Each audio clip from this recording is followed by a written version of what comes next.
L'artiste à l'œuvre, dernière manipulation avant l'ouverture de son exposition. Donc là, j'ajoute de l'étain.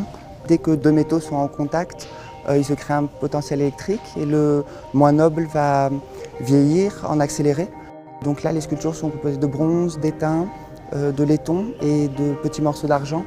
Et c'est ce qui fait que cette sorte de brume se développe. Des sculptures ou morceaux de paysage en perpétuel mouvement, des vidéos où apparaît dans un bocal un monde fantastique quand Hicham Berrada active différentes substances chimiques.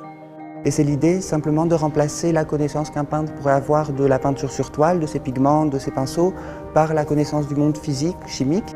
Et c'est dans cet atelier, à quelques pas du musée, qu'il a mené de nouvelles expériences. Cire fondue, résine, produits chimiques ou formules scientifiques constituent sa palette. Parmi ses dernières créations, les augures mathématiques.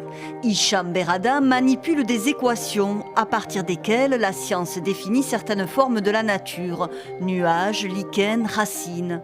Des algorithmes de morphogénèse qu'il transforme en fresques photographiques ou sculptures imprimées en 3D. J'essaye de penser mon rôle d'artiste un peu comme un régisseur d'énergie, un peu à la façon d'un metteur en scène, mais sans acteur.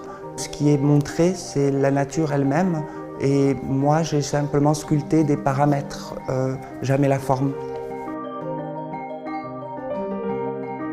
Je ne cherche pas à enrichir, disons, la connaissance scientifique. Le but est souvent uniquement pictural. C'est quelque chose qui reste uniquement dans l'ordre de la production de poésie ou au contraire de la science du flou.